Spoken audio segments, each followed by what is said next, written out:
Hi friends, welcome to my channel. ఈరోజు video చాలా ఈజీగా సింపుల్గా టేస్టీగా చేసుకునే చకోడీలండి. బయట షాప్లో ఎలా ఉంటుందో ఇంట్లో కూడా అంతే టేస్టీగా అదే టెక్స్చర్తో పర్ఫెక్ట్గా చేసుకోవచ్చండి. వీడియోని అయితే స్కిప్ చేయకుండా చూడండి. నేను పక్కా కొలతలతో చెప్తాను. ముందుగా 1 కప్పు బియ్యం పిండి తీసుకున్నానండి. అలాగే 1 కప్పు వాటర్ కూడా తీసుకున్నాను. రెండు కూడా సేమ్ కప్తో తీసుకోవాలండి. అప్పుడే కొలతలు పర్ఫెక్ట్గా ఉంటుంది. ఇప్పుడు స్టవ్ మీద ప్యాన్ పెట్టానండి. ఇప్పుడు వాటర్ అయితే వేసుకోవాలి. 1 కప్పు వాటర్ వేసానండి. తర్వాత రుచికి సరిపడా ఉప్పు, కొద్దిగా వాము వేసానండి. వాము వేయడం వల్ల ఈజీగా డైజెషన్ అవుతుంది, బాగుంటుందండి టేస్ట్ కూడా. తర్వాత కొద్దిగా పసుపు, కొంచెం ఆయిల్ వేసానండి. ఇప్పుడు ఒకసారి బాగా కలపాలి. ఈ వాటర్ అనేది జస్ట్ హీట్ అవ్వాలండి. హీట్ అవుతే సరిపోతుంది, అంటే లైట్గా బాయిల్ అవ్వాలండి. చూడండి ఫ్రెండ్స్, ఇలా బాయిల్ అవ్వడం స్టార్ట్ అయిన వెంటనే మనం బియ్యం పిండి వేసేయాలండి. 1 కప్పు వాటర్కి 1 కప్పు బియ్యం పిండి అయితే వేసేయాలి. పిండి వేసేసిన వెంటనే కలుపుకోవాలండి. ఎక్కడ కూడా లంప్స్ లేకుండా, ఉండలు లేకుండా స్లోగా కలుపుకోవాలి. మీరు కనుక ఫస్ట్ టైం మా ఛానల్ చూస్తున్నట్టయితే ప్లీజ్ లైక్, షేర్, సబ్స్క్రైబ్ చేయండి. చకోడీలు అయితే ఒకసారి ఇలా ట్రై చేయండి. మీరు ఎప్పుడు ట్రై చేసినా సరే పర్ఫెక్ట్గా కుదురుతుంది. పిండిని అయితే బాగా కలపాలండి. కలిపేసాక చూపిస్తాను మీకు. చూడండి ఫ్రెండ్స్, ఇలా మిక్స్ చేసుకున్నాక స్టవ్ అయితే ఆఫ్ చేసేసానండి. 1 నిమిషం పాటు కలిపానండి. తర్వాత స్టవ్ ఆఫ్ చేసాను. ఇప్పుడైతే ఇది చల్లారాలండి, వేడిగా ఉంది కదా.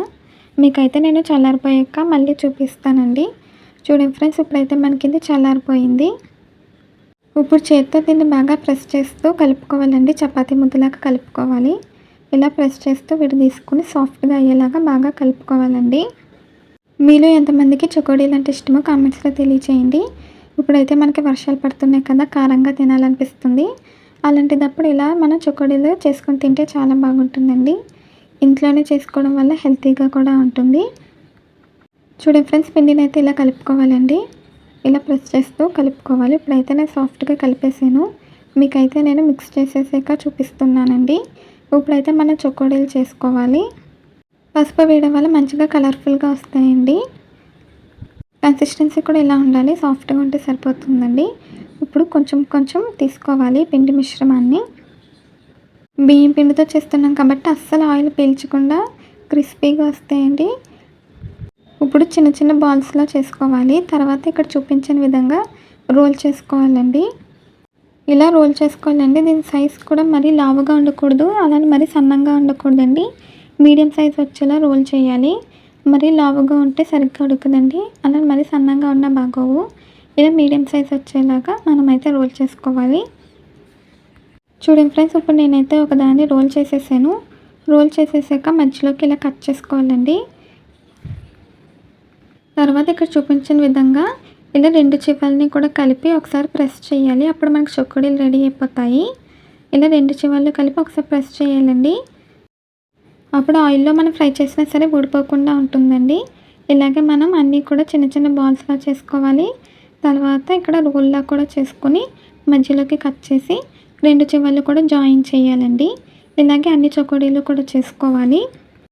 కొంచెం టైం అయితే పడుతుందండి, కానీ మనకి టేస్టీగా హెల్తీగా చేసుకోవాలనుకుంటే ఇలా ఇంట్లో ఒకసారి ట్రై చేయండి. ఇలా ఒకసారి చేసి పెట్టుకుంటే మనం స్టోర్ కూడా చేసుకోవచ్చు. చూడండి ఫ్రెండ్స్, ఇప్పుడు ఇలాగే మనం అన్ని చకోడీలు కూడా తయారు చేసుకోవాలండి. మీలో ఎంతమందికి చకోడీలు అంటే ఇష్టమో కామెంట్స్లో తెలియచేయండి. మా ఇంట్లో అయితే చకోడీలు ఇష్టపడతారు. ఈవినింగ్ టైంకి మంచి స్నాక్ రెసిపీ అండి. అలాగే పెద్దవాళ్ళకి కూడా టీ, కాఫీల్లోకి స్నాక్గా తీసుకోవచ్చు. ఇప్పుడైతే నేను అన్ని చకోడీలు కూడా మీకు చేసేసాక చూపిస్తానండి. ముందుగా అయితే అన్ని బాల్స్ అయితే చేసి పెట్టుకున్నాను. ఇప్పుడైతే వీటిని చకోడీలు చేయాలి, చేసాక చూపిస్తానండి. చూడండి ఫ్రెండ్స్, ఇప్పుడైతే అన్నీ కూడా నేను తయారు చేసేసానండి. ఇలా ముందుగానే అన్నీ తయారు చేసి పక్కన పెట్టుకోవాలి. ఫ్రెండ్స్, ఈ వీడియో నచ్చితే ప్లీజ్ లైక్ చేయండి. ఇప్పుడైతే మనం చకోడీలు ఫ్రై చేసుకోవాలండి. దానికోసం ప్యాన్ పెట్టాను. అలాగే డీప్ ఫ్రైకి తగినంత ఆయిల్ కూడా పెట్టానండి. ఆయిల్ అనేది బాగా హీట్ అవ్వాలి. హీట్ అయ్యాక ఇక్కడ మనం చకోడీలు వేసుకోవాలండి. అన్నీ ఒకేసారి వేయకూడదు, ఇలా ఒక్కొక్కటిగానే వేసుకోవాలండి. ఆయిల్కి తగినన్ని చకోడీలు అయితే ఇలా ఒక్కొక్కటిగా వేసుకోవాలి. ఇది మీడియం ఫ్లేమ్లోనే పెట్టి ఫ్రై చేసుకోవాలండి. అప్పుడే మనకి పర్ఫెక్ట్గా ఉడుకుతుంది లోపల వరకు. అలాగే మంచి కలర్ వచ్చేంత వరకు ఫ్రై చేయాలండి. లో ఫ్లేమ్లో పెడితే ఆయిల్ పీల్చేసుకుంటుంది, హై ఫ్లేమ్లో పెడితే సరిగ్గా ఉడకదండి. మీడియం ఫ్లేమ్లో పెట్టి ఫ్రై చేసుకోవాలి.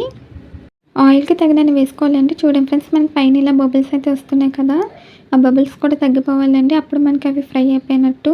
అలాగే ఇవి గోల్డెన్ కలర్ వస్తుందండి. ఆ కలర్ వచ్చినా సరే మనకి ఫ్రై అయిపోయినట్టు.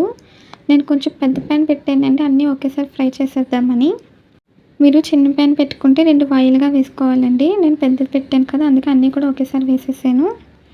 చెకోడీలు వేసిన వెంటనే కలపకూడదండి. ఒక 2 నిమిషాల తర్వాత గరిటె పెట్టి కలుపుకోవాలి. వెంటనే కలపకూడదు. ఇప్పుడైతే కలుపుకోవాలండి. ఇలా అన్ని సైడ్స్‌కి కూడా తిప్పుకుంటూ మంచిగా గోల్డెన్ కలర్ వచ్చేంత వరకు వేయించాలి. అన్ని సైడ్స్‌కి తిప్పుతూ ఉంటే అన్నీ కూడా ఈవెన్‌గా ఫ్రై అవుతుందండి. ఒక సైడ్ మంచిగా కలర్ వచ్చాక రెండో సైడ్‌కి తిప్పుకోవాలి. అలా అన్ని సైడ్స్‌కి తిప్పుకుంటూ వేయించాలండి. మీకైతే నేను ఫ్రై అయిపోయాక చూపిస్తాను. చూడండి ఫ్రెండ్స్, ఇలా అన్ని సైడ్స్‌కి తిప్పుతూ ఫ్రై చేస్తూ వేయించాలండి. చిన్నపిల్లలైతే వీటికి ఫింగర్స్‌కి పెట్టుకొని తినేవారు. బాగా ఎంజాయ్ చేస్తూ తినేవారండి. అలా మీలో ఎవరైనా చెకోడీలని వేలికి పెట్టుకొని తింటే కామెంట్స్‌లో అయితే తెలియచేయండి. చూడండి ఫ్రెండ్స్, మంచిగా కలర్ అయితే వచ్చేయండి. ఇప్పుడైతే మనకు ఫ్రై అయిపోయినట్టు. బబుల్స్ కూడా మొత్తం తగ్గిపోయాయి చూసారా? ఇలా ఉండాలండి. ఇలా గోల్డెన్ బ్రౌన్ కలర్ వచ్చేంత వరకు ఫ్రై చేయాలి. ఇప్పుడైతే మనకి ఫ్రై అయిపోయినాయి. వీటినైతే గరిటెలోకి తీసుకుందామండి. చూడండి ఫ్రెండ్స్, ఇలా గరిటెలోకి తీసుకోవాలి. తర్వాత టిష్యూ ప్లేట్లోకి తీసుకున్నానండి. ఒకవేళ ఏమైనా ఎక్స్ట్రా ఆయిల్ ఉంటే పోతుంది కదా! ఇలా టిష్యూ ప్లేట్లోకి అయితే తీసుకోవాలి. అంతేనండి, చాలా ఈజీగా టేస్టీగా మనకి చెకోడీలు అయితే ఫ్రై అయిపోయినాయి. వీటిని ఒక ఎయిర్ టైట్ బాక్స్లో పెట్టుకొని స్టోర్ చేసుకుంటే అలా క్రిస్పీగా చాలా బాగుంటాయండి. ఇలాగే అన్ని చెకోడీలు కూడా ఫ్రై చేసుకోవాలి. నేనైతే అన్నీ కూడా ఫ్రై చేసేసాను కదండి. ఇప్పుడైతే మనకి చెకోడీలు రెడీ అయిపోయినాయి. ఇవి చాలా క్రిస్పీగా ఉంటుందండి, టేస్టీగా కూడా ఉంటుంది. ఇలా ఒకసారి ట్రై చేయండి, పిల్లలకి బాగా నచ్చుతుంది. అసలు ఆయిల్ పీల్చకుండా పర్ఫెక్ట్గా వచ్చేయండి. ఈ చెకోడీల వీడియో మీకు నచ్చిందండి? నచ్చితే ట్రై చేస్తే ఎలా వచ్చిందో కామెంట్స్లో తెలియచేయండి. ఈ వీడియో నచ్చితే ప్లీజ్ లైక్ చేయండి, షేర్ చేయండి, సబ్స్క్రైబ్ చేయండి, అలాగే బెల్ ఐకాన్ క్లిక్ చేయండి. ఈ వీడియో నచ్చితే కామెంట్ చేయండి. మళ్ళీ కొత్త వీడియోతో కలుద్దాం. Bye friends.